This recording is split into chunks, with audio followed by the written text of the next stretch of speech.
Hello and welcome back to another edition of the NCCR podcast. And my name is DeVandis Smith. Alongside me is the Ewok herself, who represented the Ewok clan very distinguishedly at the trunk or treat.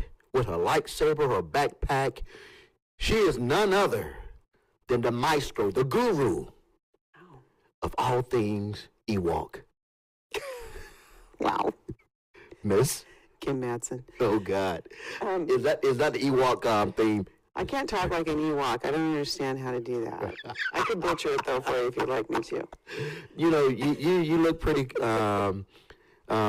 using character. I think there was some confusion as to who I was exactly, but that's okay. I know. For clarity, I was the forest version of Princess Leia with an Ewok tucked into my waistband. But then I saw a couple Ewoks, and it was like, I should have really tried harder. Because, you know, we spot on. We talk, man. And for those that do not know what we're talking about, we had a trunk or treat Sunday evening. And thank God it didn't rain. But the wind... Ooh, the wind was intense. The wind was, I couldn't put up all our good stuff. I know, you had a lot of good stuff. You had a Death Star to put out. Yeah, man. Because he was Darth Vader. Yeah. And an awesome one at that. Yeah, I was scaring the little kids. I know. They were so terrified. I mean, my friends were in the truck next to us, and at one point, Jeff... He was the emperor, and he did the hand thing, and then remote control started his car. One little kid just was pretty funny. But man, you know, we had a great turnout. Yeah. Over 1,000. Well, they said 1,400. Yes, yeah, you know, so maybe a little bit more, but I think it was more people. Candy for a while. It was. I think it was bigger this year than it was last year. I think so too. And that's the thing I love about it. You know, it keeps growing and growing and growing and growing. So, big shout out to Pastor Ryan and staff for putting on that for our community. Yep. And yeah, so Kim, you know, Pastor Steve, he didn't wait this Sunday with dropping bombs, with, you know, throwing jabs and uppercuts. He came out the gate.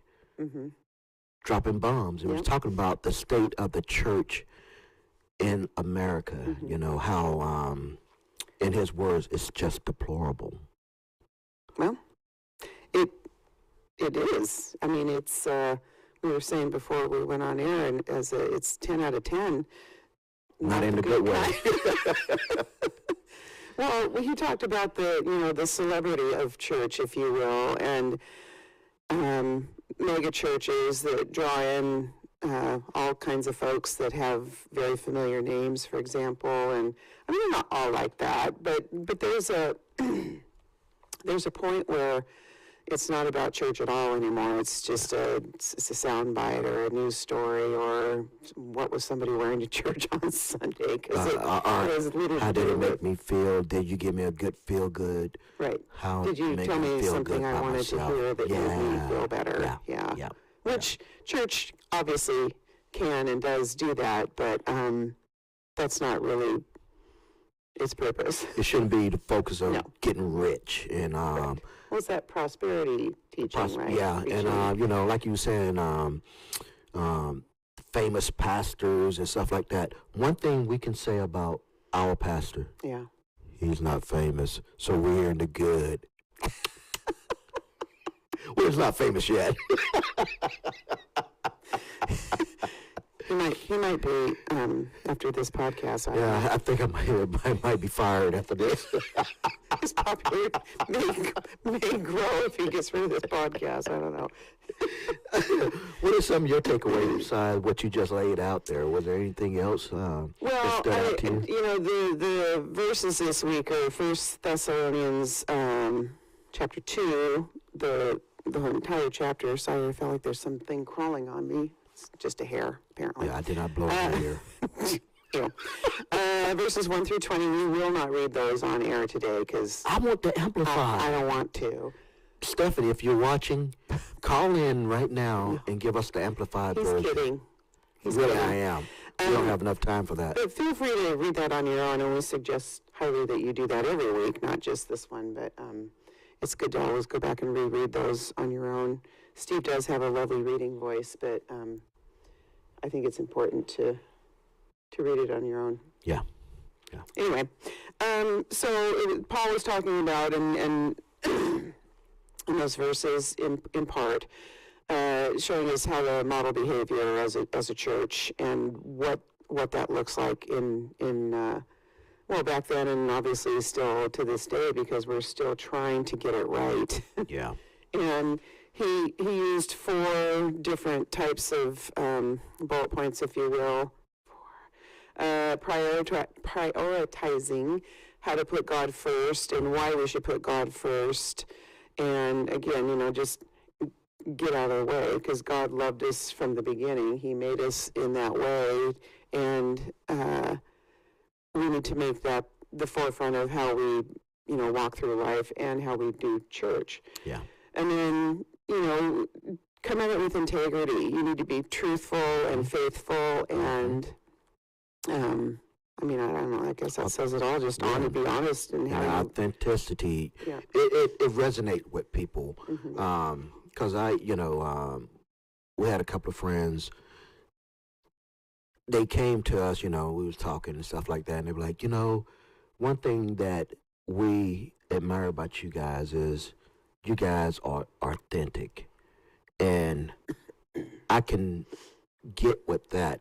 Mm-hmm. Because of how you guys are living your life. Mm-hmm. And it made me think about you and Steve and Pastor Steve and Carla and several other people, how just being authentic carries a huge weight, in my opinion, because people are seeing you're the only Jesus that people will see. Right. Yeah. With your life and how you're living. And so if you're not living what you claim Jesus represent, why would I want to get involved mm-hmm. with what you're involved with? Mm-hmm. Yeah. And then the other 2 are love and commitment, to others, doing life with each other, breaking bread with one another, being in a relationship with each other. Clearly in our church, small groups accomplish that, and just these community events where we can all gather together and have fun doing stuff like that too, and engaging with the community, I think, is really important. Yes. And then, setting clear goals. You don't know where you're going if you don't know where you've been, kind of a thing. And that's just kind of the theme of the since and then. Right? I didn't make up my own title this week. Yeah, she stood with the program. But there's always next week. Well, and just how, the Bible is a blueprint for us, right? We don't have to think that hard about what we're supposed to do and how we're supposed to behave. And yeah, every once in a while, I personally fall off the wagon. Yeah, who hasn't? I got my bad days every once in a while, but, it's just knowing that there's a clear path on how to achieve the goals, if you will, that have been set out there for us. Steve also brought up, Pastor Steve also brought up, the approval, I call it the approval gate, mm-hmm. the approval game, mm-hmm. where we're always seeking people's approval, or, hey, subscribe and click that like button, Unless it's on the app. Yeah, unless it's on the app. We're always seeking approval, seeking man's approval, but the only approval that we need to seek is what Paul set out. Hey, mm-hmm. as long as I'm satisfying God or being approved by God, that's all that matters. Well, the rest of it just kind of shakes into place, right, if you don't overthink all of that stuff. Yeah. Because when you're seeking somebody else's approval, you have to give up something of your authentic self to pull that off, right? That was going to be my next thing.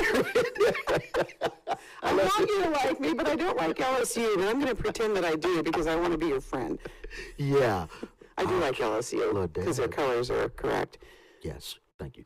But that was a seg. Because I was going to follow up with that, but Sorry, when you're trying to get all those other approvals, you definitely lose yourself. You diminish what you're all about, and that's a tricky one for some folks. So I generally, we won't go there.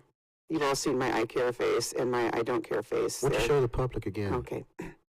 That's her I care face. Show me what I don't care face. Yeah, Wow. it's the same. You see the stark difference in that? Just such a shocking difference. Okay, Kim, our producer's back. She's been sick, been out. She just didn't want to be around us anymore, So she's back in the studio. So welcome back, Tammy. Glad to see you. Glad that you're back, and hopefully you're feeling better, So she gave me a 2-minute warning. So, Kim, what do we have? I switched it up today. We don't have crackers. We have chips. Chips. They're a little cardboard tasting, I'm not going to lie. But there's a but. Whatever you're dipping them into, like a French onion dip, which seems to be my favorite with that particular chip, it lets the dip shine through. Ooh. It lets the dip shine through. That was hard to say. Get your dip with this chip. Exactly. And then Tootsie Rolls, because I had a whole bunch left over from last night because, I did a panic buy at the end of the afternoon yesterday, and we had, 10 people come to our house, so. I was going to say, that seemed like some trick-or-treat candy. That's exactly what it is.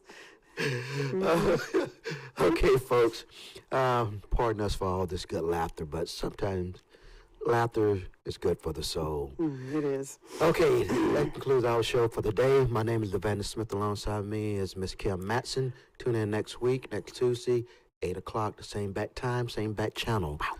See you then. God bless.